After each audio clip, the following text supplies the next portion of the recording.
Hi guys, welcome to True Liberty. Here's another video of Candace Owens lecturing high school students. Enjoy. I was trying to decide what to talk to you guys about. Definitely not my high school experience. I was a terrible, terrible kid in high school. I was constantly in trouble, constantly suspended. I had Saturday school a lot. Do you guys have Saturday school still? I don't even understand what that is. It's like the most ridiculous thing. But I think what it comes down to is when I was your age, I really had an issue with authority. And I'm not talking about common sense authority, sit in a chair, don't stand on a chair and that sort of a thing. But I'm noticing now the trend in high schools and in middle schools and even in elementary schools. I was just over at the Trump and a girl came up to me and she was in middle school and she said how hard it is for her to just say what she thinks and that she was actually scared to come to this summit because she didn't want her friends to say a bunch of things about her and what her ideas are. And I think that that's a really sad time to be in, where just thinking what you think automatically labels you all. How many of you guys have been called racists? This is sad. Look around. This is sad. This is sad. That's a terrible thing, for thinking what you think. Even if what you think is true, you get called a racist. How many guys have you guys been called sexist? This is a question for the fellas. Wow. You're all been called. You guys are this is a terrible crowd. I've got racists and sexists in the room tonight, right? Oh, how many have been called Nazis? Nice. Awesome, right? Alt-right, okay. There's a lot of names that you get called. Well, don't worry. So let me tell you the thing about being called names. It doesn't really matter. I've been called an Uncle Tom. I've been called a coon. I've been called a house nigger. I have been called a house slave. I've been called a bed wench, which I didn't even know what that was. It sounded kind of comfortable. It's like, I could be that. I might be that. And then I learned what it was, obviously, and I was like, wow, that's pretty horrific. And this is sort of the game you have to play to be yourself, to say what you actually think, especially when you're in an environment where everyone is trying to tell you what to think. And in high school,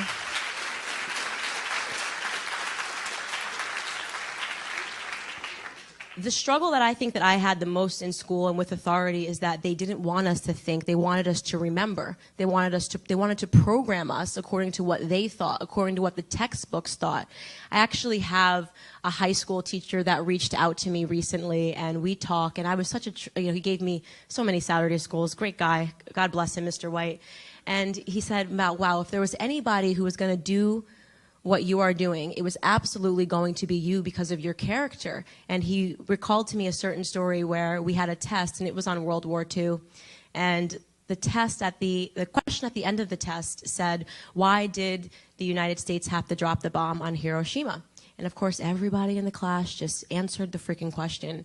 And I went to the front and I said I had a problem with the question because it was a fallacy. The answer was implied in the question. When you say, why did the United States have to drop the bomb on Hiroshima, you're implying that the United States had to drop the bomb on Hiroshima. I said I would prefer if the question asked me, did the United States have to drop the bomb on Hiroshima? There's a difference there, and it's an important difference. One, you're being programmed a little bit, right? They're telling you what the answer is, and then you walk away and you say, of course we had to do that. But the other, you're thinking, all right, could there have been a different end to World War II? Could we have done that without dropping a bomb? And I'm not saying that I disagree, but I'm just saying that I'd like to think critically about that question. And that has always been the uphill battle for me, the desire to think critically. My aha moment, how many of you guys have been following me since YouTube? Since Red Pill Black? Nice. This is really cool. Hi, how are you?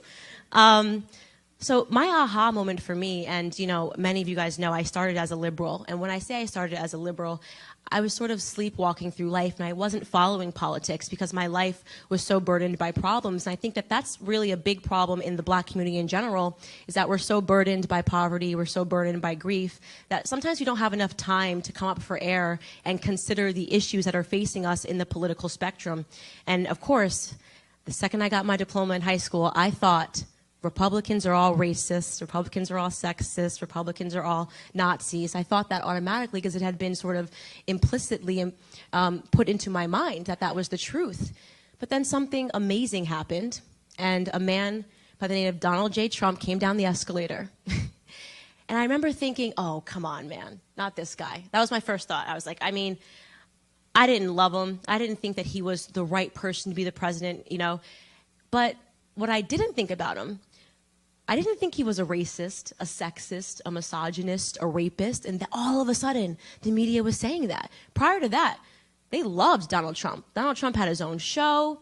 He was the man. I grew up listening to a lot of hip hop. They would always talk about, in Jay-Z's music, he was one of my idols growing up. He would talk about Mar-a-Lago. Everybody wanted to be like Trump until Trump ran for the president of the United States. And that was sort of my aha moment. I said, okay, this is weird. Now I'm starting to think that they just want me to think that any other idea must be the wrong idea, that they're trying to use fear to strap me into this existence. And I don't really think that Donald Trump is any of those things.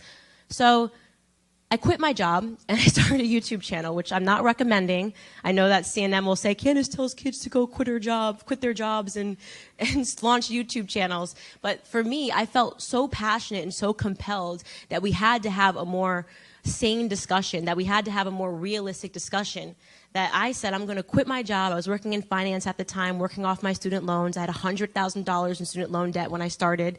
I had just a little bit of my loan left and some savings account, and I said, I'm going to go for it. I'm going to go for broke here, and I'm going to launch a YouTube channel because I feel passionate and I feel inspired by that. And obviously we had some success. My third video got 29 million views worldwide. Does anybody know what the topic was on that video? This is a bonus. Okay, go ahead. Nope, that was my first video, though. That's awesome. Anybody? What's that? No, it's fine. You don't have to know anything. You can't just want to ask me if you could cheat. It's unbelievable. What's that? No, it was the next video. I did a video after the Charlottesville debacle, right? And you guys remember that situation. It was like, oh, we could see it. And I genuinely felt that I didn't really care about what happened in Charlottesville. That's a controversial thought to have. You can't, at the time that CNN and everybody is running this and somebody's telling you that somebody died in the middle of this heated protest, and they say that there's Nazis and there's KKK members and we've got Black Lives Matter protesters there and somebody's dead. You can't emerge as a voice and say, I don't care about that. The video was actually entitled, I don't care about Charlottesville, the KKK, or Nazis. And I basically said, this is ridiculous. We are now reaching a point where the media is trying to sell to us that the KKK is alive and well. I mean, I can't think of a single time in my life that I walked outside and I saw a man with a hood on horseback, right? And I was challenging people to ask the same question. Have you ever seen this? Is this really what you believe? Or is it possible that two people on extreme sides of the spectrum showed up? One side wanted to protest, the other people wanted to protest the protest, right? And some bad stuff happened. And that was a controversial thought. And what was really interesting is that that video went viral. You know, it had 29 million views, but it wasn't just in America. It was dubbed in Spanish, it was dubbed in French, it was dubbed in Portuguese. And I realized in that moment that we're hitting at a worldwide sentiment, not just American one. There's sort of this awakening happening where we're starting to understand that what we're seeing on TV is not real life.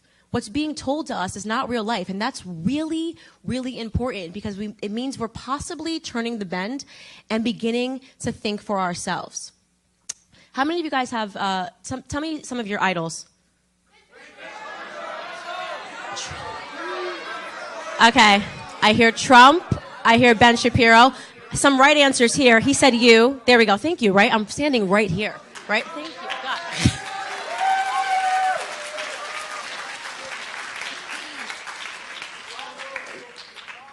Who? Charlie Kirk. Great answer, right? So now let me ask you, can somebody answer to me why? This is a really good question. Why do we have idols? Can somebody raise their hand and let me know why? Why do we have idols? Right there. To set an example of what we want to be. Any other answers? To try to be like them. Okay? Anybody have any, what do you think? To learn from them. That's a good answer. What do you think? There's no wrong answer. To idolize them. Right? Does anybody have any sports idols that are in sports? Tom Brady. What'd you say?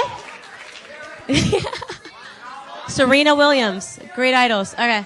So obviously we're in a room right now where a lot of people, we have idols, right? I grew up, I had idols. I went through a phase where I idolized Jay-Z, and then I idolized Beyonce. I used to idolize Christina Aguilera, you know, Genie in a Bottle. I went through a phase where I used to idolize Kanye West.